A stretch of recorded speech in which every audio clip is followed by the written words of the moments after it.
This election is very clearly wide open. Even the sitting Prime Minister has described the election as wide open, and I can't remember that ever happening before.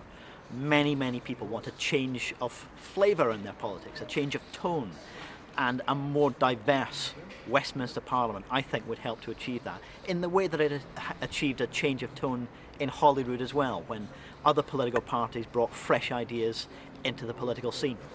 The chances of you getting a seat at Westminster in this election, though, are still pretty slim, are they not? I'm very confident that this is the first election where you'll see Green MPs take their seats on the green leather benches in the House of Commons. Maybe that'll happen in places like Brighton, maybe it'll happen in places like Norwich, maybe it'll happen in Edinburgh East, where Robin Harper is bringing 10 years of experience representing those constituents in the Scottish Parliament as he stands for Westminster. It's difficult to say where that will happen first of all, but I'm convinced the breakthrough will happen this year. Let's just look at some of your policies. A living wage for all. How would you pay for that, given that we have a £167 billion budget deficit and not very much money? Some of the most progressive local councils have already looked at providing a living wage so that the minimum wage is brought up to a decent living standard. And they've shown that actually it's more affordable than it might at first seem.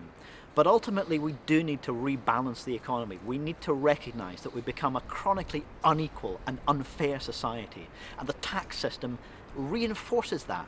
Rich people pay a lower proportion of their income in tax than the poorest people in society. That's chronically unfair. And unless we can rebalance that, there will be severe challenges for public services.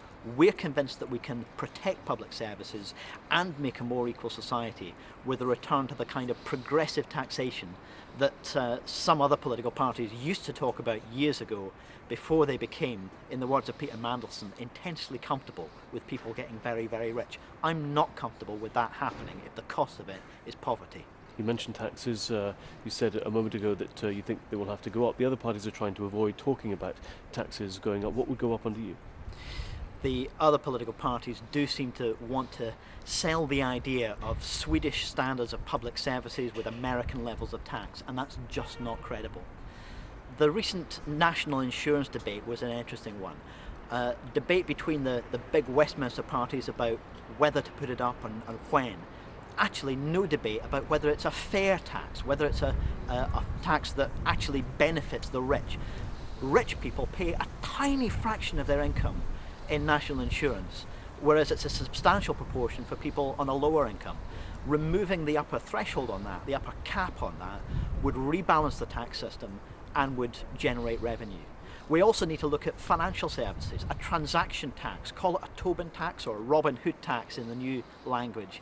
A transaction tax could make our financial services more stable, our financial sector more stable, and generate revenue for public services, whether that's tackling poverty, tackling climate change, or creating and supporting new green jobs in the economy. But essentially taxes will go up under you.